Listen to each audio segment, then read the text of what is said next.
మన మానవ జీవితం యొక్క సహజ సిద్ధమైన స్వభావం ఇది. ఏంటంటే మన శరీరానికి అది ఇబ్బందిగా ఉన్నప్పుడు వెంటనే మనం ఏం కోరుకుంటామంటే ఇది చేంజ్ అయిపోవాలి అని కోరుకుంటాం. ఈ వాతావరణ పరిస్థితులు చికాకును కలిగించి ఏ విధంగా మనకి మారిపోతే బాగుండు అని అనుకుంటామో, మన జీవిత పరిస్థితులు కూడా ఇలాగే ఉంటాయి. ఎలా ఉంటాయి? కొన్నిసార్లు మనం ఆర్థిక సంబంధమైన విషయాల్లో ఇబ్బంది పడుతూ ఉంటాం. అబ్బా, ఏవైనా భరించవచ్చు కానీ డబ్బులు లేకపోతే అన్నీ కష్టమే అంటాం మనం మనోడితోనే.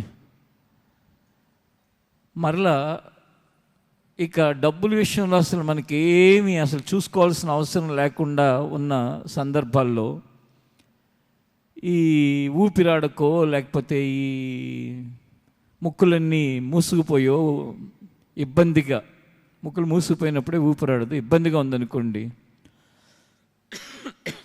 అలాంటి ఇబ్బంది ఇంకా ఏమైనా ఉన్నాయనుకోండి, ఏమనిపిస్తుందంటే ఏమీ లేకపోయినా నీళ్ళు తాగైనా పడుకోవచ్చు కానీ ఆరోగ్యం బాగుంటే చాలు అనుకుంటాం. అవునా కాదా? చెప్పండి. అవును. సరే, నిజంగానే ఆరోగ్యం బాగుంటే ఏం లేకపోయినా పర్లేదు అనుకుంటామా? అంటే ఆరోగ్యం చక్కగా ఉండి కుటుంబంలో కనుక పిల్లలతోనో భర్తతోనో భార్యతోనో అన్నదమ్ములతోనో అక్క చెల్లెలతోనో సమస్యలను వచ్చినాయి అనుకోండి, మళ్ళీ అప్పుడు అదే నోటితో అదే వ్యక్తులుగా మనం ఏమంటామంటే ఏదైనా భరించవచ్చు కానండి, సొంతాళ్ళతో ఈ గొడవలు ఇవన్నీ తలకే నొప్పండి. అసలు ఏ బాధలైనా భరించవచ్చు కానీ ఈ బాధ మాత్రం భరించలేమండి అంటాం. ఏది కరెక్టు? అన్నీ కరెక్టే, కానీ అన్ని పరిస్థితుల్లోనూ ప్రభు వైపు చూడటం, అది వాటన్నిటికీ పరిష్కారం. ఎందుకంటే బ్రతుకు దినములన్నీ కృపాక్షేమములే నా వెంట వచ్చును నా ప్రభువు ద్వారా అని మహారాజైన దావీదు తన యొక్క జీవితాన్ని గురించి చెప్పుకున్న నిరీక్షణతో కూడిన మాటలు. ఏమని అంటున్నాడంటే, నా బ్రతుకు దినములన్నీ కృపాక్షేమాలే నా వెంట వస్తాయి. కాబట్టి ఏ పరిస్థితులు ఎలా ఉన్నప్పటికీ ధైర్యంగా మనం నిలిచి, నా పరిస్థితుల కంటే గొప్పవాడు నేను ఆరాధిస్తున్న దేవుడు, నా సమస్యలన్నిటికీ జవాబు, చనిపోదాం అనుకున్నాను అని చెప్పేవాళ్ళు ఉంటారు నా దగ్గరకు వచ్చి. ఏంటను, నువ్వు దేని గురించి అయితే చనిపోదాం అనుకుంటున్నావో ఆ నీ కష్టం కంటే, ఆ నీ సమస్య కంటే, ఆ ఇబ్బంది కంటే, ఆ బాధ కంటే గొప్పవాడు అధికుడు ప్రభు. కాబట్టి ఆయన ఆల్రెడీ మన కోసం చనిపోయాడు, నువ్వు చనిపోవాల్సిన అవసరం లేదు, ధైర్యంగా ఉండు. అది జీవితం. కాబట్టి దేవుని సన్నిధికి ఆయా ప్రాంతాల నుండి ఆయా పరిస్థితుల మధ్యలో ఉదయమే పనులు చేసుకుని త్వరగా ఆదివారం వచ్చిందంటే దేవుని మందిరానికి ఎప్పుడు వెళ్ళుదునా, అక్కడ యాకోబు దేవుని మందిరములో ఆయన నా గురించి మాట్లాడి నేను నడవలసిన త్రోవల గురించి నాకు నేర్పిస్తాడు అని శ్రద్ధతో వచ్చిన మీ అందరూ ఈ ఆదివారమే కాదు, ఏ రోజైనప్పటికీ కూడా మీ యొక్క జీవిత ప్రయాణంలో కలుగుతున్న ప్రతి సమస్య, ప్రతి శోధన, ప్రతి కష్టం, ప్రతి లేమి, ప్రతి బాధ, వాటి పరిస్థితులప్పుడు గుర్తు రావాల్సింది, వీటన్నిటికీ పైన ఉన్నవాడిని నేను ఆరాధిస్తున్నాను.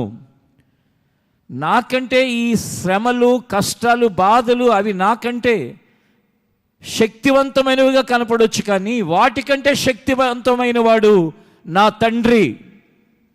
అది మన జీవితంలో గుర్తుపెట్టుకోవాల్సింది. నా తండ్రి నన్ను ఎన్నడూ కూడా చేయి విడిచిపెట్టడు.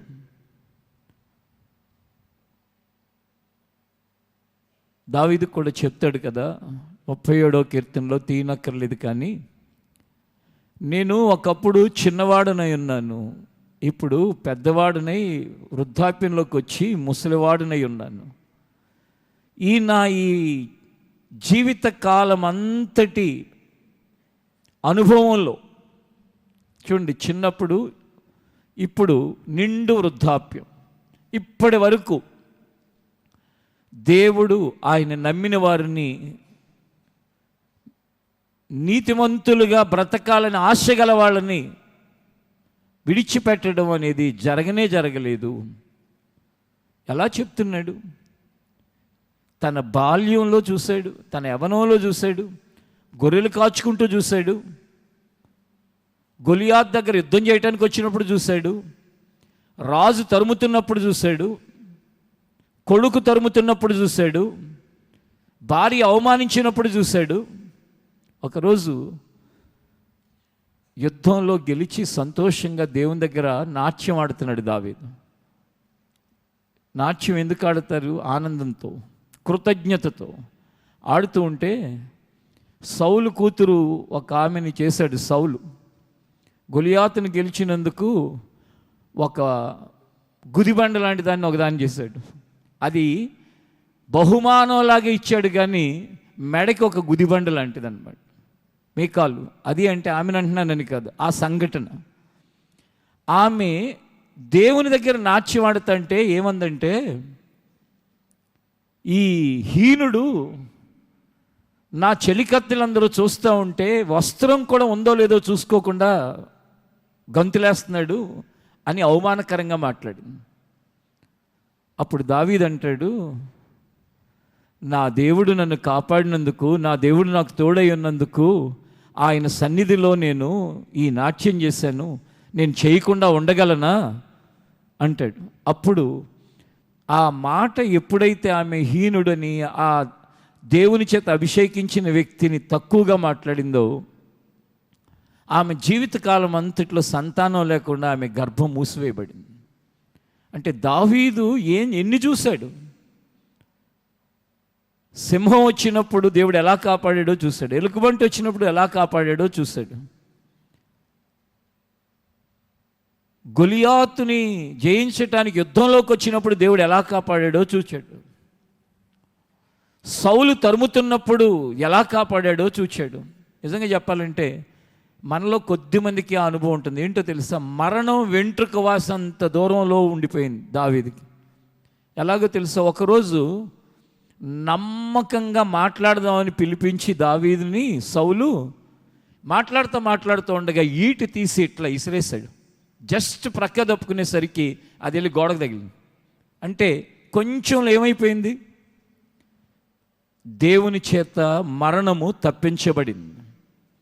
అది దేవుడు తన పిల్లల్ని ఎలా కాపాడుతాడో, తన వాళ్ళని ఎలా కాపాడుతాడో, తన ప్రజల్ని ఎలా కాపాడుతాడో దావీదుకి తెలిసినంతగా మరి ఇంకెవ్వరికి తెలియదు అని అనుకునే అంతగా దావీదు జీవితంలో జరిగింది. కాబట్టే నేను చిన్నవాడనై ఉన్నాను, ఇప్పుడు ముసలివాడనై ఉన్నాను, ఎక్కడ దేవుడు తన ప్రజల్ని విడిచిపెట్టడం అనేది నేను చూడలేదు. ఆ ప్రజల పిల్లలు, వారి సంతానం వారు అడుక్కునే పరిస్థితులు, భిక్షమెత్తుకునే పరిస్థితులు కలగలేదు అని చెప్తాడు. కాబట్టి జీవితంలో ఎవ్వరూ కూడా ఏ పరిస్థితిని బట్టి కూడా దేవుడు విడనాడు వాడిగా తలంచను కూడా తలంచకూడదు. మాట్లాడటం కాదు, ఆలోచన కూడా రాకూడదు. దేవుడు మన విషయంలో ఎలాంటి వాడిగా ఉంటాడో తెలుసా? సమూయేలు 2వ గ్రంథం 5వ అధ్యాయాన్ని తెరిచి అక్కడున్న ఒక వాక్య భాగాన్ని చదువుకుని మనం ముందుకు వెళ్దాం.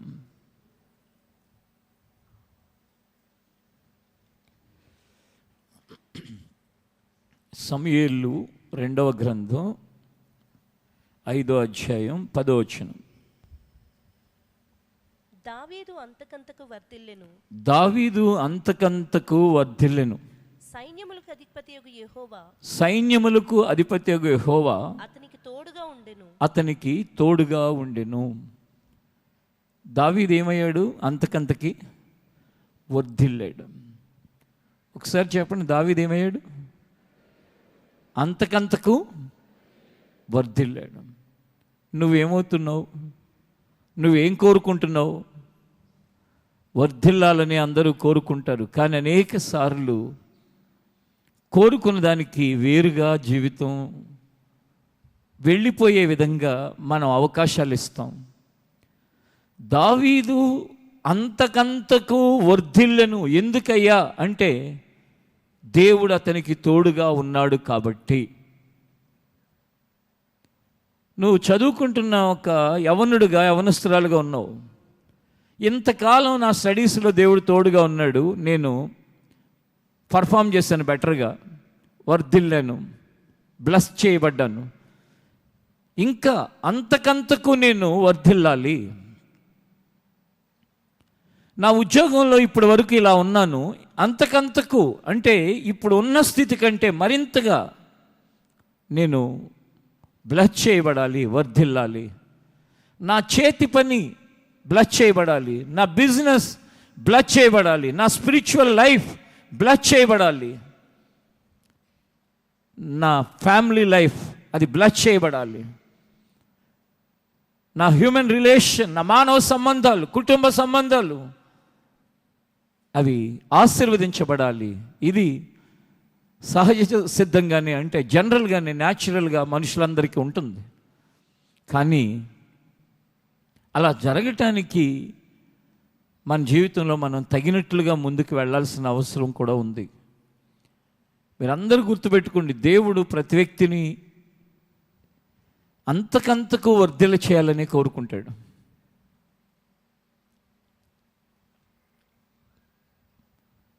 ఆరోగ్య విషయంలో కావచ్చు, ఆర్థిక విషయాల్లో కావచ్చు, ఏ విషయంలో అయినప్పటికీ కూడా. మీలో కొంతమంది మీ 30 సంవత్సరాల వయసు అప్పుడులా 50 సంవత్సరాల వయసులో కూడా నీ వయసు ఇంకో 20 సంవత్సరాలు పెరిగిపోయింది అని నీ బాడీ సిగ్నల్స్ ఇవ్వనంతగా, లేక రకరకాల సమస్యలు అయిపోయింది నా జీవితం. కొన్నిసార్లు కొంతమంది మాటలు వింటే ఇంకా నీ జీవితం అయిపోయిందేమో అనుకుంటావు. కారణం ఏంటంటే నిన్నో మొన్నో ఎవరో ఏదో చెప్తూ, సాక్ష్యం చెప్తూ అనుకుంటా, జీవితం అంటే ఉంది, 50 సంవత్సరాలు అయితే చచ్చిపోతాంగా అంటున్నాడు. అంటే ఇక 30లో 40లో ఉన్నాడు, నాకు ఇంకా 10 ఏళ్ళే ఉంది, నాకు ఒక 5 ఏళ్ళే ఉంది, నాకు ఒక 20 ఏళ్ళే ఉంది అనుకోవాలా? అంటే ఒక్కొక్కరిది ఒక్కొక్క ఆలోచన అండి. కానీ నీ దేవుడు ఎలాంటి వాడు అంటే, మన దేవుడు ఎలాంటి వాడంటే, ఈ సృష్టికర్త ఎలాంటి వాడంటే 40 ఏళ్ల క్రితం ప్రయాణమై ఆ ప్రయాణం ముగింపు దశలోకి వచ్చినప్పుడు మోషేతో ఉన్న యెహోషువ, కాలేబులు మేము ప్రారంభించిన నాడు ఏ బలముతో ఉన్నామో ఇప్పుడు కూడా అదే బలముతో ఉన్నామని చెప్పే అంత శక్తిమంతుడు ఆయన. అంతేగాని నీ జీవితం ఏదో విధంగా కృషించిపోయి, కృంగిపోయి రోజు శపించుకుంటూ బ్రతకాలనేది దేవుని ఉద్దేశం కాదు. కాబట్టి అంతకంతకు దావీదు వర్ధిల్లెను. అందుకే దావీదు నిండు వృద్ధాప్యంలోకి వచ్చిన తర్వాత ఒక అద్భుతం జరిగింది. ఏంటో తెలుసా? ఎంత నిండు వృద్ధాప్యం అంటే మరి కొంత సమయంలో, కొన్ని గంటలలో లేక దినాల్లో చనిపోతాననగా లోకులందరూ వెళ్ళే దారిలోనే నేను కూడా వెళుతున్నాను అబ్బాయి. నేనేమో ప్రత్యేకంగా వేరే, నా ఒక్కడికి కష్టం రావట్లా. మీరు అనుకోవచ్చు మరణం అనేది అది కష్టంతో కూడుకున్నదని, మీరు అనుకోవచ్చు మరణం అనేది ఎంతో బాధతో కూడుకున్నదని, కానీ లోకులందరూ వెళ్ళాల్సిన మార్గంలో నేను కూడా వెళుతున్నాను అని చెప్పి చక్కగా తన కుమారుడికి ఎక్స్ప్లెయిన్ చేసి ఎవరితో ఎలా ఉండాలి, ఇంకా ఏం చేయాల్సిన విషయాలు ఉన్నాయి, మందిరం కట్టడానికి ఎలా ముందుకు వెళ్ళాలి అన్నీ చెప్పి బాయ్ బాయ్ చెప్పేశాడు. చూడండి, అంతకంతకు వర్ధిల్లటం అంటే అది. ఈ రోజున బయట వాళ్ళందరి సంగతి వదిలేయండి, క్రైస్తవులు అక్కడ మిగిలిన వాళ్ళందరి సంగతి వదిలేయండి, ఇక్కడున్న మన మరణంలో అలాంటి ఒక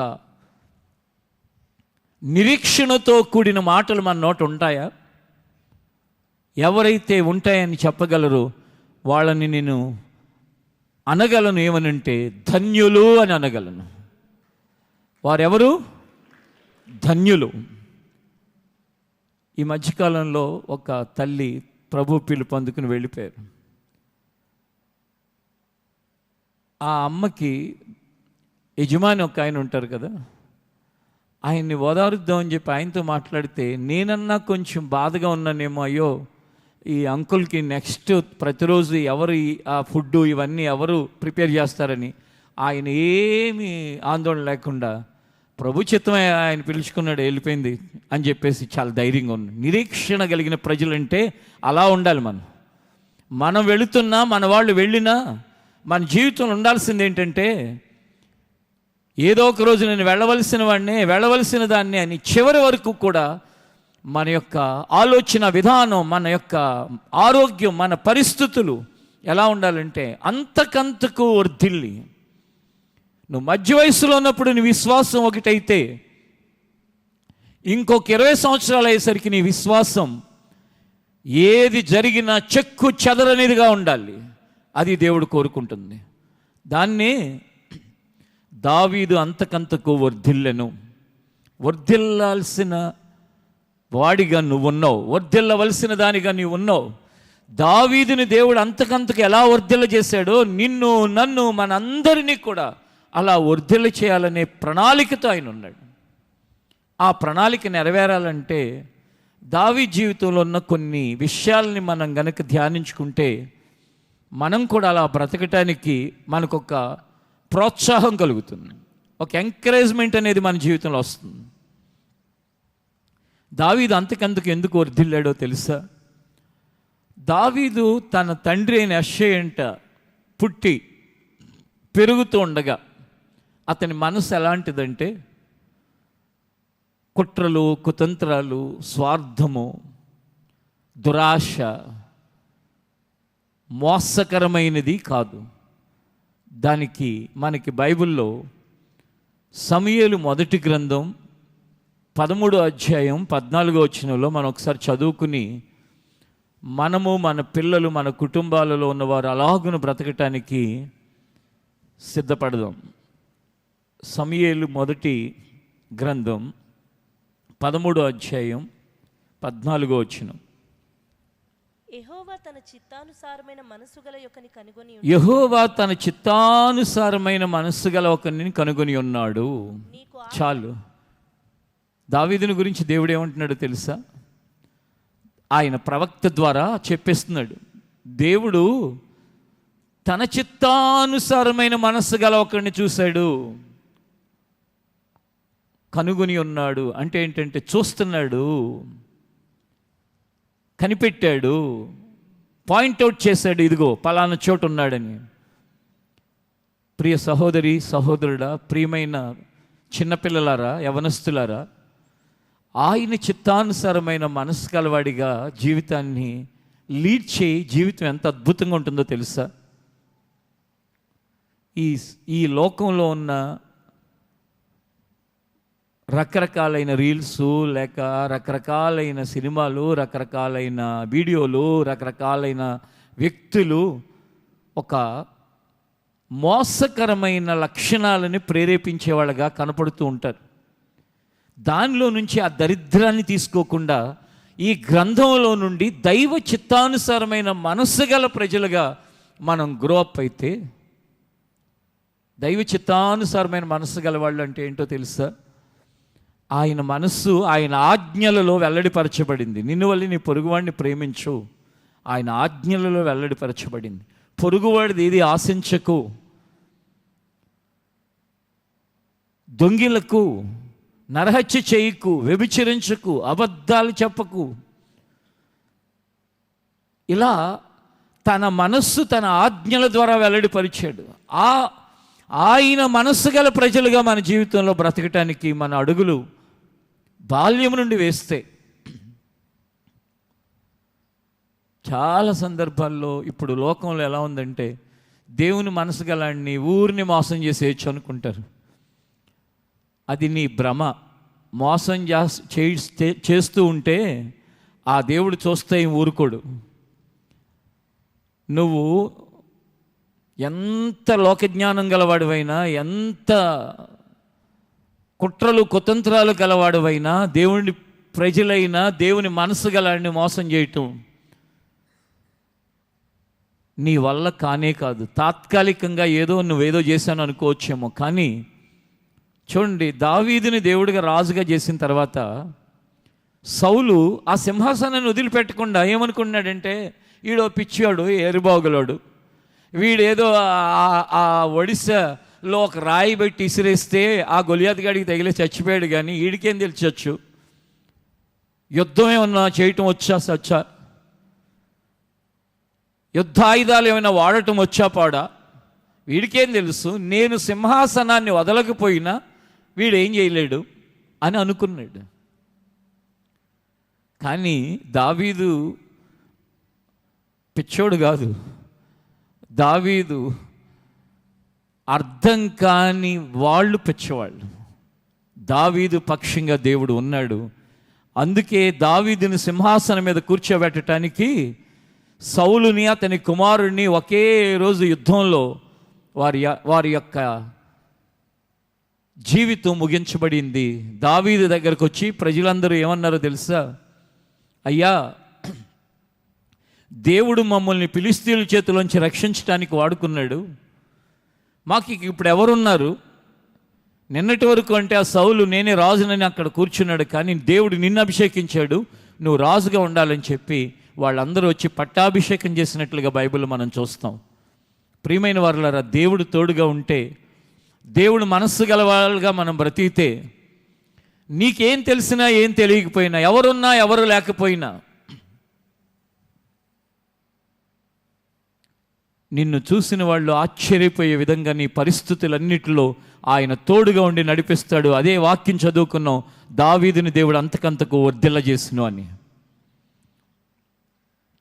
ఆ లిస్టులో నువ్వు కూడా ఉండాలని కోరుకుంటున్నావా? కోరుకుంటే ఈ ఆరాధనలో మనస్ఫూర్తిగా దేవుడితో అదే చెప్పు. దేవా, నేను కూడా నీ మనస్సు గలవాడిగా బ్రతకాలని ఆశపడుతున్నాను ప్రభువా. నా చిన్నతనం నుండే ఇష్టపడుతున్నాను. ఎవరైతే చిన్నాళ్ళు ఉన్నారో, మీ తండ్రులు లేక ఇక్కడ ఉన్న పెద్ద పెద్ద మీ తండ్రుల వయసు గల వాళ్ళు, ఇంకా అంతకంటే పెద్దవాళ్ళు, ఎప్పటికో దేవుని తెలుసుకుని ఎన్నో విధాలుగా దారి తప్పి చివరికి దేవుడి మార్గంలోకి వచ్చారు. మీరు చిన్న వయసులోనే దేవుడి మాటలు వింటున్నారు. అమ్మాయిలైనా అబ్బాయిలైనా ఎవరైనా యవనస్తులు, ప్రభువా ఇప్పటి నుంచే నీ మనస్సు నా జీవితంలో ఉండినట్లు దావీదు గారికి ఎలా అయితే చేసావో అలా నాకు కూడా చేయని అడిగితే, నిన్ను కూడా చూసి కొంతకాలం తర్వాత దేవుడు ఏమంటాడో తెలుసా? నా మనస్సు లాంటి మనస్సు గల ఒక అమ్మాయిని చూశాను, ఆ అమ్మాయిని పనికి పెడితే 10 మందికి మేలు జరుగుతుంది. నా మనస్సు గల ఒక అబ్బాయిని చూశాను, ఈ అబ్బాయిని కనుక నేను ఆశీర్వదిస్తే అతని వలన కొంతమందికి మేలు జరుగుతుందని నిన్ను సెలెక్ట్ చేసుకుని, నిన్ను ఎన్నుకుని, నిన్ను ఏర్పరచుకుని నీ జీవితాన్ని ఆయన ఏం చేస్తాడంటే వర్ధిల్ల చేస్తాడు. సిద్ధంగా ఉన్నావా? ఒకసారి నీకు నువ్వు సమాధానం చెప్పుకో. ఒకవేళ లేకపోతే వింటున్నప్పుడైనా, ప్రభువా నేను అలా బ్రతకాలి ప్రభువా, నన్ను అలా సిద్ధపరచు ప్రభువా, నన్ను అలా నడిపించు ప్రభువా, నాకు అలాగున నీ కృపను దయచేయి. ఆయన మనసు కలిగి బ్రతకాలంటే ఏం అక్కర్లేదు. నీకు ఐక్యూ లెవెల్స్ అద్భుతంగా ఉండక్కర్లా, లేక నీ దగ్గర డబ్బులు ఉండక్కర్లా, నీ దగ్గర అందం ఉండక్కర్లా, నీ దగ్గర ఎత్తుగా ఉండక్కర్లేదు, ఏమి ఉండక్కర్లా, లేకపోతే నువ్వు పాస్టర్ గారి ఇంట్లో పుట్టినవాడవై ఉండక్కర్లేదు. ఇప్పుడు బయట ప్రపంచం అంతా మనం చూస్తే ఏం కనపడుతుందంటే, వాళ్ళ ఇంట్లో పుట్టిన పిల్లలు అయితేనే ఏదో ఒక స్థాయికి వెళ్ళగలుగుతాం, లేకపోతే ఇంతే. ఆత్మీయ సంగతి చెప్తున్నాను, డబ్బుల సంగతి కాదు అనుకుంటారు. నో, నేను ఎక్కడ పుట్టాను? మా తండ్రి ఏమైనా సేవకులా? మా తాత అవునా? నేను దేవుని తెలుసుకున్నాకే మా నాన్నగారు దేవుని తెలుసుకున్నారు. నా రక్త సంబంధులు దేవుని సేవ చేసిన వాళ్ళు ఉన్నా ఏనాడు ఆ పద్ధతి లేక ఏనాడు ఆ సేవ చేయాలనే ఆలోచన లేక ఆ ఆశ, ఆ ఇష్టం, ఆశ అనేదానికంటే అసలు ఆ ఇష్టమే నాకు లేదు. ఆ పరిస్థితులను చూసినప్పుడు చచ్చా అసలు ఇవన్నీ కాదు, ఇది వద్దు అనే భావంతో పెరిగిన పెద్దవాడిని అయిన వాడిని. ఎందుకు దేవుడు ఆయన పని కొరకు నిలిపి ఎంతోమంది జీవితాలని ఆయన తన మార్గంలోకి నడిపించుకున్నాడు, ఎంతోమందికి ఒక ఆదరణ కలిగేటట్లుగా చేశాడు, ఎంతోమందికి ఒక నిరీక్షణతో బ్రతకడానికి సహాయం చేస్తున్నాడు. చూస్తాడు, మనందరినీ చూస్తున్నాడు. నువ్వు అనుకోవచ్చు నా పేరు ఇక్కడ ఎవరికి తెలియదండి, కానీ దేవుడు నీ పేరు తెలుసు, నీ పరిస్థితులు తెలుసు, నీ మనసు తెలుసు. కాబట్టి దావీదుని ఎలా సెలెక్ట్ చేసుకున్నాడు యెషయా ఇంట్లో నుంచి? దావీదు కంటే పెద్దవాళ్ళు కూడా ఉన్నారు. అలా నిన్ను కూడా చూసి ఇతను నా మనస్సు గల వ్యక్తి, నా మనసు లాంటి మనసు గల వ్యక్తి అని దావీదుని సెలెక్ట్ చేసుకున్నాడు. నువ్వు కూడా దేవుడు నిన్ను ఆయన మనస్సు గల వ్యక్తివి అని నిన్ను చూచి నీ వ్యాపారాన్ని ఎవ్వరు ఊహించినంత ఉన్నతంగా ఆయన ఆశీర్వదించాలి. నీ ఉద్యోగంలో ఎవ్వరు ఊహించినంత స్థాయికి నిన్ను తీసుకెళ్ళాలి. నా మనసు గలవాడు వీడు, ఈమె నా మనసు గలది. ఆత్మీయంగా ఎప్పుడూ కూడా ఎవరు తలంచినంత ఉన్నతంగా తీసుకెళ్ళాలి. ఎందుకు? ఆయన మనసు గల వ్యక్తి అని నిన్ను చూడాలి. ఇక్కడున్న మన అందరం గనక అలాంటి మనస్తత్వంలోకి వెళితే ఎంత అద్భుతాలు జరుగుతాయి, ఎంత గొప్ప కార్యాలు చూస్తాం మనం కనులారా. దేవుడు అలాగూ ప్రతి ఒక్కరిని సిద్ధపరచునుగాక. ఆయన మనస్సు గలవారిగా ఆయన మనల్ని చూసే విధంగా మన మనస్తత్వపు విధానాన్ని నూతనపరచబడినట్లు మనం దేవుని వేడుకోవాల్సిన వాళ్ళమే ఉన్నాం. ఇక రెండవది, ఈ సమూయేలు మొదటి గ్రంథం 17వ అధ్యాయంలోకి వస్తే చూడండి. సమూయేలు మొదటి గ్రంథం 17వ అధ్యాయం 34వ వచనం. అందుకు దావీదు సౌలుతో ఇట్లనెను, మీ దాసుడనైన నేను, నీ దాసుడనైన నేను నా తండ్రి యొక్క గొర్రెలను కాయిచుండా సింహమును ఎలుగుబంటియు వచ్చి మందలో నుండి ఒక గొర్రె పిల్లను ఎత్తుకొని పోవుచుండగా నేను దానిని తరిమి చంపి దాని నోటి నుండి ఆ గొర్రెను విడిపించి తిని అది నా మీదికి రాగా దాని గడ్డము పట్టుకుని దాన్ని కొట్టి చంపి తిని. చూడండి, రెండో విషయం ఏంటి తెలుసా? దేవుడు దావీదును అంతకంతకు వర్ధల చేయటానికి మొదటి విషయం, దేవుని మనస్సు గల మనస్సు దావీదు కలిగి బ్రతికితే బాల్యంలో. రెండోది ఏంటో తెలుసా? తండ్రి ఒక గొర్రెలను కాయరా అని ఒక చిన్న మందనప్పు చెప్పాడు. జాగ్రత్తగా వినండి, బైబిల్ సరిగా తెలియని వాళ్ళు, తెలిసిన వాళ్ళైనా పరిశుద్ధాత్ముడు ఆయన ఏ విధంగా మనకి దాన్ని వివరిస్తున్నాడో అర్థం చేసుకోవటానికి ప్రయత్నించండి. చిన్న మందను కాయటానికి తండ్రి అప్పగించాడు. దావీదు కంటే పెద్దవాళ్ళని అన్నయ్యలను ఏం చేశాడంటే సైన్యంలో జాయిన్ చేశాడు. సౌలు రాజు దగ్గర సైనికులుగా ఆ సైన్యంలో పనిచేస్తున్నారు. దావీదు గొర్రెలు గాయరా వెళ్ళి అంటే, నాన్న వాళ్ళనేమో ఉద్యోగస్తులను చేసి నన్నేమో గొర్రెల దగ్గర పంపిస్తే ఏమి న్యాయం నాన్న? చిన్నోడిని, పైగా నేను. గొర్రెల దగ్గర ఎన్ని కష్టాలు ఉంటాయి? గొర్రెల దగ్గర కష్టాలు ఉంటాయో ఉండవా? ఇప్పుడు ఉండవేమో, ఎందుకంటే అన్ని మైదాన ప్రాంతాలు అయిపోయినాయి. ఇక్కడ అంతా ఆ సింహాలు ఇలాంటి క్రూరమైన జంతువులు రావు కాబట్టి. అప్పటి కాలంలో నాన్న చిన్నోడిని అలా పంపించడం ఎక్కడన్నా న్యాయం ఉందా? ఎక్కడైనా ఏమైనా మంచిదేనా? నేను ఎందుకు వెళ్ళాలి? ఇప్పుడు మీలో అన్నదమ్ములు, అక్క చెల్లెళ్ళు పాత రోజుల్లాగా 6 మంది 8 మంది ఉంటే అప్పుడు వేరే విధంగా ఉండేది. కానీ ఇప్పుడు ఇద్దరున్నా అన్ని పనులు నేనే చేయాలా? ఆడేమో ఏం చేయడు. ఆడపిల్లలు ఇప్పుడు అంటున్నారు ఈ మధ్యకాలంలో, నేనే అన్నీ చేయాలా? వాడికి ఏమి చెప్పు, మగపిల్లాడు వాడికి ఏం చెప్పు. అప్పుడు తల్లిదండ్రులు అంటూ ఉంటారు, వాడు బయటికి వెళ్ళి అయ్యి తీస్తుంది, ఆడు బయటికి వెళ్ళి నేను తెస్తా, బయటికి వెళ్ళి ఆడిని ఇంట్లో పని చేయమని అంటారు. ఇట్లా వంతులు వేసుకుంటారు, వాదులాడుకుంటూ ఉంటారు, గొడవలు అవుతూ ఉంటాయి. మీలో పనిచేసే వాళ్ళందరికీ నేను చెప్తున్నాను వినండి, కాసే చెట్టుకే రాళ్ళేస్తారు కాయలు కొట్టుకుందాం అని చెప్పి. మోసేవాడి మీదే బొరివేస్తారు, ఎందుకంటే మోస్తాడు కాబట్టి. లేకపోతే ఆడు పడేస్తాడు. వాడికి ఏమైనా మంచిగా, ఉదాహరణకి నిర్లక్ష్యంగా ఉండేవాడికి, సోమరికి, లేకపోతే బాధ్యత లేనివాడికి ఏదైనా పని అప్పు చెప్పామనుకోండి, దాన్ని పాడు చేస్తాడంటే ఎవడప్పు చెప్తాడు? కాబట్టి పని చేస్తున్న వాళ్ళు వంతులు వేసుకోకండి, పోట్లాడుకోకండి. నిన్ను చేయమన్నారని ఎప్పుడు నేనే చేయాలనబాకండి. ఎందుకంటే మీ అమ్మ నువ్వు చేస్తే ధైర్యంగా ఉంటుంది. మా అమ్మాయి ఖచ్చితంగా చక్కగా చేస్తుంది, అలాగే చేస్తుంది, కొన్నిసార్లు నాకంటే బాగా చేస్తుందని. వాడికి అప్పచెప్తుంటే వాడు చేయలేడు, కాబట్టి అప్పచెప్పరు. కాబట్టి వంతులు వేసుకోకండి. ఆ చిన్నోడికి అప్పచెప్పారంటే ఆ పెద్దాడి మీద ఆడు చేయలేడని చిన్నాడికి ఇచ్చారు. ధైర్యంగా నా తండ్రి నా మీద నమ్మకం ఉంచాడు, చెయ్యండి. అంతేగాని ఇప్పుడు ఏదైనా ముఖ్యమైన పని ఉంటుంది, ఎవరికి అప్పచెప్తారు? సామర్థ్యం ఉంది అని నమ్మిన వాళ్ళకి అప్పచెప్తారు. దావీదు అదే అనుకుని ఉంటాడు, గొర్రెలు నేను బాగా కాస్తాను, ప్రాణం పెట్టి వాటిని కాపాడుతానని మా నాన్న అనుకుంటున్నాడేమో, అనుకున్నాడో ఏమనుకున్నాడో, మొత్తం మీద మాట్లాడకుండా గొర్రెల వెంట వెళ్ళిపోయాడు.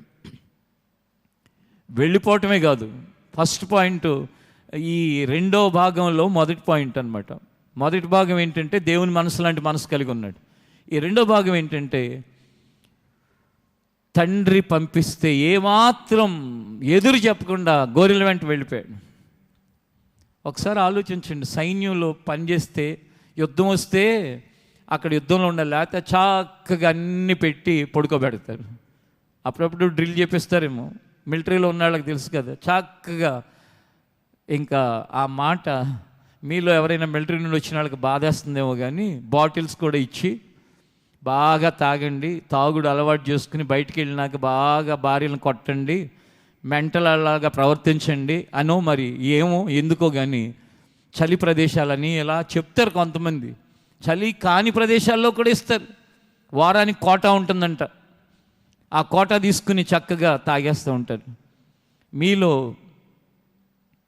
అలాంటి వాళ్ళు వెనక్కి వస్తే ఇప్పుడు తాగాలనే రూల్ లేదు, ఆ కోటాని బయట వాళ్ళకి అమ్మాలనే రూల్ లేదు, లేకపోతే బ్లాక్లో అమ్మాలని అంతకంటే రూల్ లేదు. అలాంటి మోసాలు చేయబాకండి, ప్రేమపూర్వకంగా చెప్తున్నాను, సందర్భం వచ్చింది కాబట్టి. ఆ రోజు సైన్యంలో ప్రశాంతంగా ఉన్నారు వీళ్ళ అన్నలు. ఇతనేమో ఎప్పుడు నిద్రపోవాలో, పరిస్థితులు ఎలా ఉంటాయో, రాత్రి ఏదో వస్తుందో తెలియదు, అయినా వెళ్ళిపోయాడు. ఎందుకంటే తండ్రి మాట విన్నాడు. వెళ్ళి ముఖ్యమైన విషయం ఏంటి తెలుసా? గొర్రెలని ఎంత బాగా కాపాడుతున్నాడంటే ఎక్కడ ఆహారం ఉంటే అక్కడికి తోలుకెళ్ళి మేపుతున్నాడు. అంత మాత్రమే కాకుండా మనం చదువుకున్న వాక్యంలో రాయబడినట్లుగా సింహం ఒకసారి, ఎలుగుబంటి ఒకసారి. అప్పుడప్పుడు రాజకీయ నాయకులు, ఈ సినిమా హీరోల ఫ్యాన్సులు వీళ్ళందరూ వాళ్ళని ఏమని పిలుస్తుంటారు? మావాడు సింహం, మావాడు పులి, మావాడు అది ఇది అని చెప్పి. రమ్మనండి సింహాన్ని. ఇక ఫ్యాన్స్ లేదు, ఆడు లేదు, మొత్తం పారిపోయి ఎక్కడికో పారిపోతారు. సింహం పులి అని పిలిపించుకుంటారు. అంటే వాళ్ళు పిలవమన్నారని కాదు, వీళ్ళు ఎర్రి వేలం వెర్రి, మావాడు సింహం, మావాడు పులి, అది ఇది అని చెప్పి. నిజమైన సింహాలు పులిలు వచ్చినప్పుడు నిలవగలిగిన వాడే నిజమైన హీరో. అది దావీదు. ఏం చేశాడు? సింహం వచ్చి, ఎలుకబంటు వచ్చి గొర్రె పిల్లను పట్టుకుపోదామని మందలోకి వస్తే ధైర్యంగా నిలబడి ఆ సింహం నోటి నుంచి గొర్రె పిల్లను తప్పించి సింహం మీదకొస్తూ ఉంటే దానిని పట్టుకుని చీల్చేసిన నిజమైన బలవంతుడు, హీరో దావీదు. అందుకే దావీదు దేవునికి ఇష్టానుసారుడుగా మారాడు. అందుకే దావీదు యొక్క హృదయము దేవుడు చూచి, గొర్రెల మందని ఇంత చక్కగా కాపాడుతున్నాడే ఈ వ్యక్తిని తీసుకొచ్చి ఈ దేశం అంతటిని ఇతని చేతిలో పెడితే ఎంత బాగా కాపాడుతాడు అనుకున్నాడు దేవుడు. మరి నీ జీవితం ఏంటి? నీకివ్వబడిన కొంచెన్ని జాగ్రత్తగా ఆ కొంచెం పని చేస్తున్నావా? ఆ కొంచెం వ్యాపారాన్ని నమ్మకంగా చేస్తున్నావా? న్యాయంగా చేస్తున్నావా? నిజాయితీతో చేస్తున్నావా? ఆ కొంచెం చిన్న ఉద్యోగాన్ని యజమాని చెప్పిన దాన్ని ఏమాత్రం తప్పకుండా న్యాయంగా క్రమశిక్షణతో చేస్తున్నావా? నీకివ్వబడిన చిన్న చేతి పని. మన సహోదరుడు వచ్చాడు, ఒక బిజినెస్ చేస్తున్నాడు, ఒక చిన్నపాటి వ్యాపారం. ఆ వ్యాపారంలో అవతల వ్యక్తి అడిగాడంట, ఈ పని చేయటానికి ఎంత ఇమ్మంటావు అని చెప్పి. అయ్యా మీరు చేయించుకుంటూనే ఉంటారు కదా. ఇతను వ్యాపారం కొత్తగా మొదలుపెట్టాడు. అన్నాడంట కస్టమర్ని, అయ్యా మీరు ఈ పనులు చేయించుకుంటూనే ఉంటారు కదా, మీకు తెలుసు కదా, మీరు బయట చేయించుకుంటున్నారు కదా, ఎంతకి చేయించుకుంటున్నారో అంతే ఇవ్వండి, లేకపోతే ₹1 తక్కువ ఇవ్వండి, పర్వాలేదు, ఇప్పుడే ప్రారంభించాను చేస్తాను అన్నాడు. ఆ ఒక్క మాట పనిచేయించుకునే వ్యక్తికి దయ కలిగి ఇంచుమించుగా 6 నెలలో సంవత్సరం నుంచో కంటిన్యూగా ఖాళీ లేకుండా పనులు ఇస్తానే ఉన్నాడు. నమ్మకంగా పనిచేయటం అంటే అది. అంతేగాని వీడిని మోసం చేయటానికి వీలవుతుందా? వీడు రూపాయిని ₹10 అని చెప్పేసి లాగేద్దాం అని చూసామనుకో, ఒక్కసారి మోసం చేస్తావు, రెండోసారి ఇంకొకటి మోసం చేస్తావు. ఈ 1-2 వ్యక్తులు ఏం చేస్తారంటే 100 మందికి 1000 మందికి చెప్తారు, వాడు పెద్ద మోసగాడండి, మనకి తెలియదని మోసం చేశాడని. జీవితంలో ఇక నీకు ఆ పని ఇవ్వడు, నిన్నెవడు దగ్గరకు రానివ్వడు. కాబట్టి గొర్రెల మందని చేతికి అప్పగిస్తే దావీదు ఎలా నమ్మకంగా చేశాడో, ఒక ఉద్యోగాన్ని అప్పగిస్తే, ఒక వ్యాపారాన్ని అప్పగిస్తే, ఒక చేతి పనికి అప్పగిస్తే, ఒక సేవను నీకు అప్పగిస్తే, ఒక బాధ్యత నీకు అప్పగిస్తే, నువ్వు నమ్మకంగా చేస్తూ ఉంటే దావీదుని అంతకంతకు ఎలా వర్ధల చేశాడో దేవుడు నిన్ను కూడా అంతకంతకు అలాగే వర్ధల చేస్తాడు. మీలో ప్రతి ఒక్కరూ కూడా, దేవా ఏలియా మాలాంటి స్వభావం కలవాడే ప్రార్థన చేశాడు, 3.5 సంవత్సరాలు భూమి మీద వర్షం పడలేదు, మా ప్రార్థన కూడా ఏలియా ప్రార్థన లాంటి ప్రార్థనగా నేను అంగీకరిస్తాను, వింటానని చెప్తున్నావు కదా అని ప్రార్థన చేసేటప్పుడు ప్రార్థన చేయి.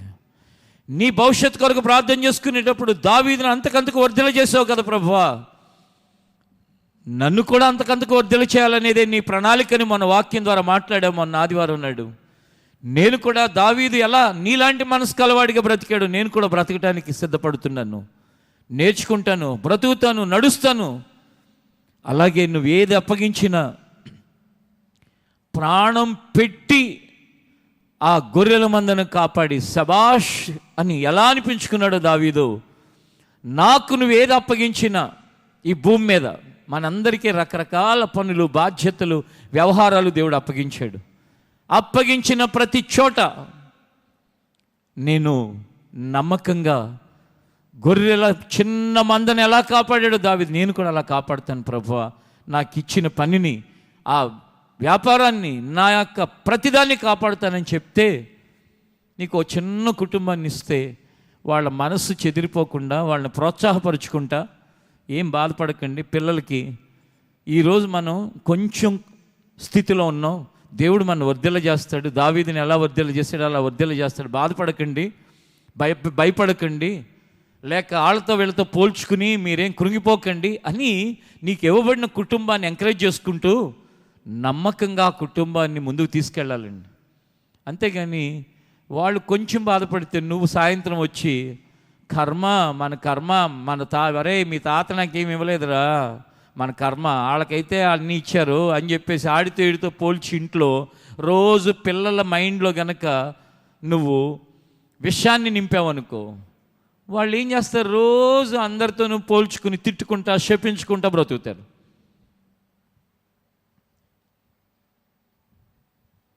మనల్ని మనం దేవునిని బట్టి ప్రోత్సహించుకోవటానికి సమాజంలో ఎన్నో ఉదాహరణలు ఉన్నాయి. మనం శపించుకోవటానికి ఎన్నో కనపడుతూ ఉంటాయి. ఇప్పుడు రోజు ఇంట్లో అరే మీ తాత ఏమి ఇవ్వలేదురా, మీ ముత్తాత ఏమి ఇవ్వలేదురా, పక్కింటి వాళ్ళకైతే వాళ్ళ నాన్న ఇచ్చాడరా, తాత ఇచ్చాడరా, ఈ దరిద్రాలని చదివే బదులు, అరే మన ప్రధానమంత్రి ఉన్నాడు, ఛాయ్ అమ్ముకునేవాడంట ఒకప్పుడు రైల్వే స్టేషన్లో, పట్టుదలతో కష్టపడితే మనం ఉన్న స్థాయి కంటే ముందుకే వెళ్తాం, మనకేమి లేదని ఏం బాధపడబాకు. ఎంతమందిని దేవుడు ఈ భూమి మీద ఆయన నమ్మినా నమ్మకపోయినా, సూర్యుడు ఎలా అయితే వాళ్ళ మీద పడుతున్నాడో, వర్షం ఎలా అయితే పడుతుందో, పంటలు ఎలా అయితే పండుతున్నాయో అలా కష్టపడితే ఆయన సహాయం చేస్తాడు. వాళ్ళకి సహాయం చేసిన దానికంటే ఆయన నమ్మిన వాళ్ళ విషయంలో మరింత ఆయన నమ్మకస్తుడిగా ఉంటాడు. మనం ఆయన నమ్ముకున్న వాళ్ళం. బైబిల్లో కూడా ఎన్ని ఉదాహరణలు కనపడుతున్నాయి. అధైర్యపడకు, భయపడకు అని చెప్పాల్సింది పోయి అలా చెప్పావనుకో, వాళ్ళు కృంగిపోతారు, నిరాశపడతారు, కొన్నిసార్లు దేవుణ్ణి కూడా దూషిస్తారు. అలాంటి దానికి అలాంటి వాడిగా ఉండకు. దావీదు గొర్రెల దగ్గర ఎలా ఉన్నాడు, అలాగే వాళ్ళు చిన్నవాళ్ళు, నువ్వు మీ ఇల్లంతా అన్ని విషయాల్లో, దేవుడు మీకు ఇచ్చిన అన్ని విషయాల్లో తినటానికి ఆహారం ఇచ్చాడా? ఒక్క కూరే ఉంది, కొంచెమే పరిస్థితులు, మీ కుటుంబ ఆర్థిక పరిస్థితులు, ఆ కొంచెం పెట్టుకుని నిన్ను సృష్టించి నీకు ఆహారం ఇచ్చిన దేవుడికి కృతజ్ఞతలు చెప్పి దాంట్లో నువ్వు నమ్మకంగా ఉంటే దేవుడు ఏం చేస్తాడు? ఆయన ఉపమానం చెప్తూ కొంచెములో నమ్మకముగా ఉన్నవాడిని అనేకమైన వాటి మీద నియమిస్తానని చెప్పాడు. కాబట్టి దావీదు ఆ చిన్న గొర్రెల మందల విషయంలో నమ్మకంగా ఉంటే తర్వాత కాలంలో తీసుకొచ్చి ఇశ్రాయేలు 12 గోత్రాల ప్రజల మీద రాజుగా పెట్టి, దావీదు రాజు వంటి రాజు ఇంకా తర్వాత కాలంలో ఎవరూ లేనంత గొప్ప వ్యక్తిగా దావీదుని దేవుడు నడిపించాడు. దావీదు కాలంలో దేవుడు అతనికి తోడుగా ఉన్న విధానం ఇంకా ఏ రాజుతోనూ పోల్చలేమండి. ఎందుకంటే దావీదు దేవుడు ఏమన్నాడో తెలుసా? నా హృదయానుసారమైన మనుష్యుడు అన్నాడు. ఇంకా దేవుడే నా హృదయం లాంటి హృదయం అన్న తర్వాత ఇంకెవరిని అన్నాడు? సొలొమోన్ అనలేదే, ఇంకా ఎవరిని అనలేదే. ఎందుకు అనలేదంటే వారి హృదయం వేరు, దావీదు హృదయం వేరు. మన జీవితం కూడా అంతకంతకు వర్ధిల్లాలి అంటే నీకు ఇవ్వబడిన ఏ విషయమైనా, ఆర్థిక విషయాలు కావచ్చు, కుటుంబం కావచ్చు, పని కావచ్చు, వ్యాపారం కావచ్చు, కొంచెం దాంట్లో నమ్మకంగా ఉండటానికి ఈరోజు దేవుని దగ్గర ఒక తీర్మానం చేసుకుని చక్కగా దేవుళ్ళు నువ్వు ముందుకు వెళ్ళిపోతూ ఉంటే దావీదుని అంతకంతకు వర్ధిల్ల చేసినట్లుగా నిన్ను కూడా వర్ధిల్ల చేసి, మనల్ని కూడా వర్ధిల్ల చేసి, రాబోయే కాలంలో ఒక్కసారి వెనుదిరిగి చూస్తే, దేవా ఎక్కడి నుంచి ఎక్కడి వరకు తీసుకొచ్చావు దేవా? దావీదుని అంతకంతకు వర్ధిల్ల చేసినట్లుగా నన్ను కూడా అంతకంతకు వర్ధిల్ల చేస్తే ఇక్కడ వరకు తెచ్చావు.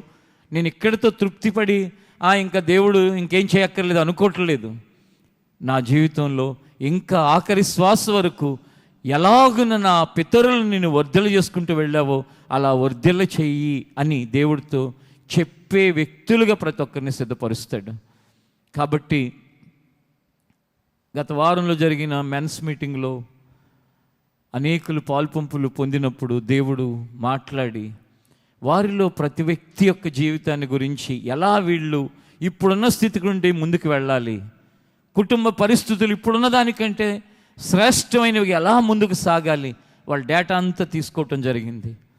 వాటన్నిటినీ జాగ్రత్తగా భద్రపరిచి ఎలా ఉన్నారు మార్చి 2026 టైంకి, అలా ఆయా సమయాల్లో 3 నెలలక 6 నెలలక వాళ్ళతో మాట్లాడి పరిస్థితులు ఏ విధంగా ఉన్నాయి, ఇంకా ఏ విధంగా వాళ్ళ జీవితంలో వాళ్ళ ముందుకు వెళ్ళాలి, వర్ధిల్లాలి, దేవుని సన్నిధిలో ప్రార్థన చేస్తూ దేవుడిచ్చిన ఆలోచనలు చెప్తూ ప్రతి కుటుంబాన్ని, ప్రతి వ్యక్తిని ఈ వాగ్దానమై ఉన్న దేవుని యొక్క వాక్యము నెరవేరునట్లు వారిని ముందుకు నడిపించాల్సిన పనిని దేవుడు నా మీద పెట్టాడు, నాకు అప్పగించాడు.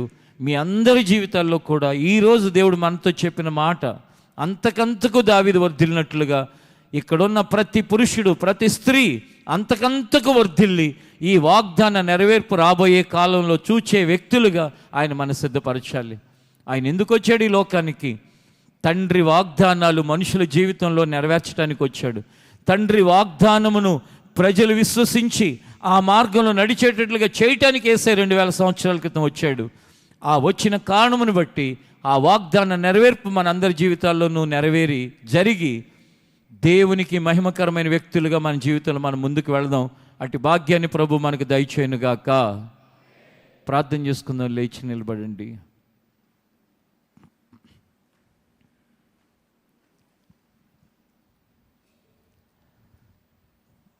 లేచి నిలిచిన ప్రతి వ్యక్తి,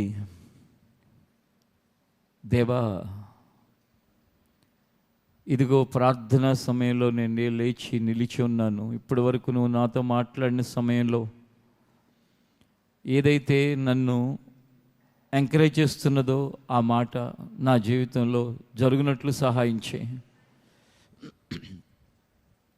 నీ మనస్సు వంటి మనస్సు నేను కూడా కలిగి బ్రతకటానికి నా మనస్తత్వ విధానాన్ని నూతనపరచు అని అడగండి.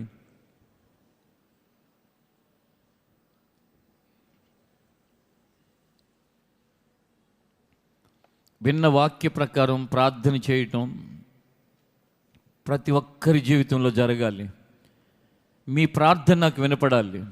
ఈ ప్రాంగణంలో ఉన్న ప్రతి ఒక్కరూ ఎలుగెత్తి దేవుని సన్నిధిలో ప్రార్థన చేయండి. దేవా, నీ మనస్సు వంటి మనస్సు నేను కలిగి బ్రతకాలని,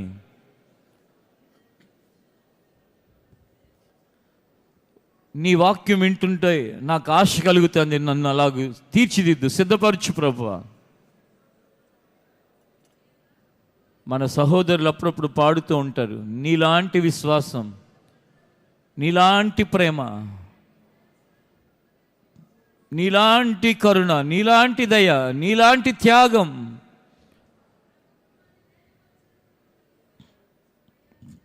ఆయన మనస్సు కలిగి నీవు బ్రతకాలి, నడవాలి. వెనక భాగంలో ఉన్న వాళ్ళు కూడా అనాలోచనతో ఉండొద్దు, దయచేసి ప్రార్థన చేయండి. దేవా, దావీదు అంతకంతకు వర్ధిల్లను, దేవుడు తోడుగా ఉండుట వలన అన్న వాగ్దానము నాలో, నా పిల్లలలో, నా కుటుంబంలో నెరవేరాలి దేవా అని దేవుణ్ణి అడగండి. దేవుడు చాలా చాలా మంచివాడు, వాగ్దానాలు నెరవేర్చేవాడు, మాట ఇచ్చి తప్పనివాడు, అవునని కాదనేవాడు కాదు, విడనాడేవాడు అంతకంటే కాదు, త్రోసివేసేవాడు కాదు, ఖచ్చితంగా ఆయన మాట నెరవేర్చేవాడు.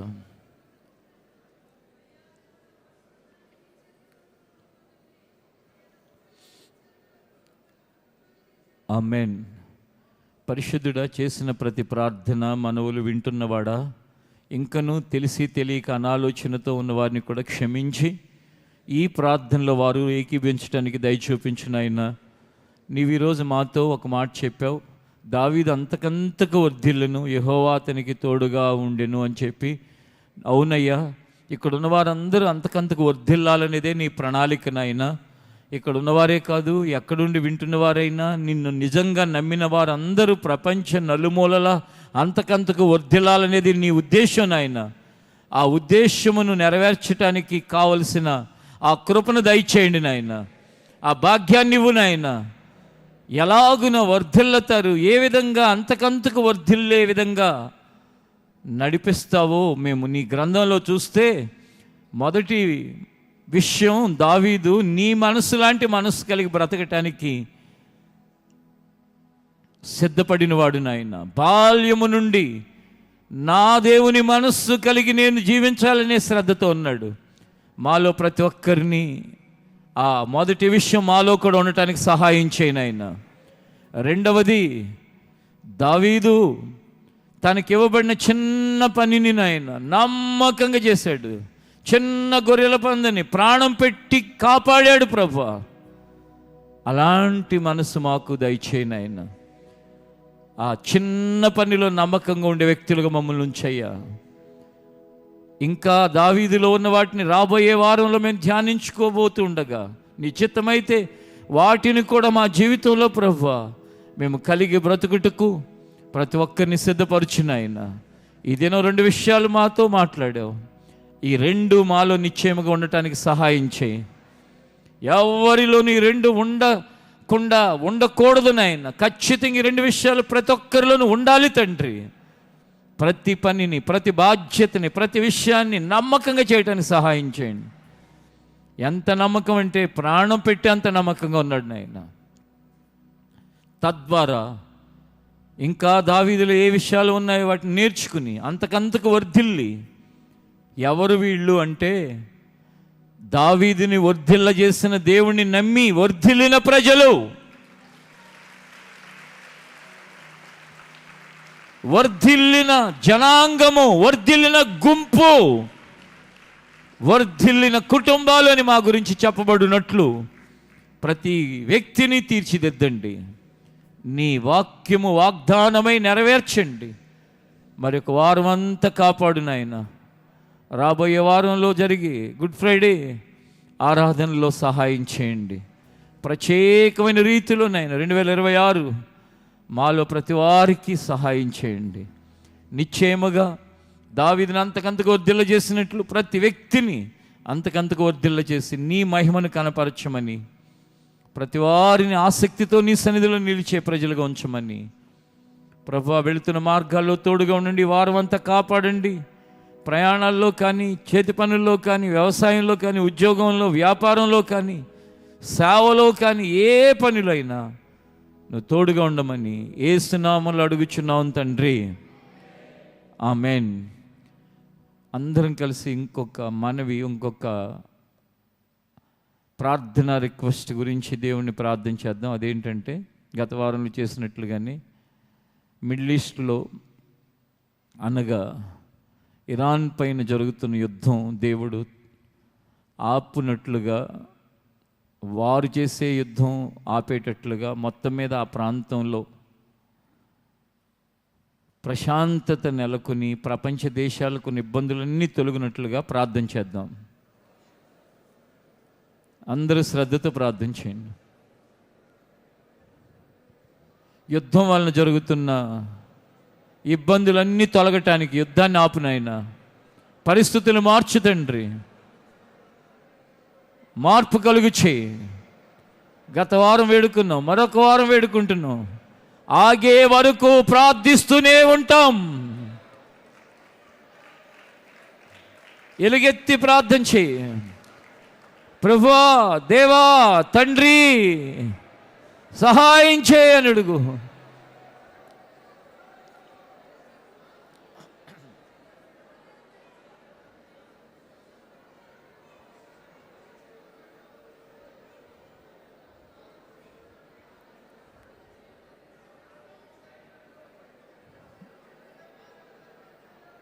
ఆమేన్.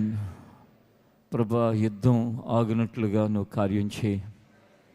నిశ్చయముగా మేమందరము కలిసి చేస్తున్న ప్రార్థనలు, గత రాత్రి, గత వారం, ఈరోజు ఎక్కడ నిలిచినా మేము ఈ విషయమై నీకు చెప్పకుండా ఆపము నాయనా. నువ్వు ఖచ్చితంగా ఈ ప్రార్థన నెరవేర్చమని యేసు నామములో అడుగుచున్నాం తండ్రి, ఆమేన్. ఆశీర్వాదపు కోరుస్తూ ముగింపులకు వెళ్దాం. ఆశీర్వదించుము మమ్ము దేవా, నిండైన దీవెనతో పంపుమయా. ఆశీర్వదించుము మమ్ము దేవా, నిండైన దీవెనతో పంపుమయా. నీదు సన్నిధిలో మేము నిలచి పొందేదా విన్ను మేలులను. నీదు సన్నిధిలో మేము నిలచి పొందేదమిన్ను మేలులను, పొందేదమిన్ను మేలులను.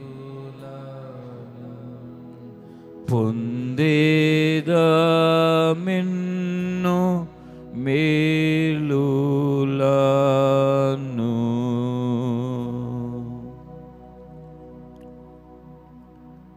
తండ్రి అయిన దేవుని ప్రేమ, కుమారుడు రక్షకుడు అయిన యేసుక్రీస్తు కృప, పరిశుద్ధాత్మ దేవుని ఆదరణ, సహవాసము ఇక్కడున్న మనకు సకల పరిశుద్ధులకు అనుగ్రహించి నడిపించునుగాక. ఆమేన్. ఈ ప్రార్థన ముగింపులో మీ అందరికీ కూడా నా హృదయపూర్వకమైన వందనాలు.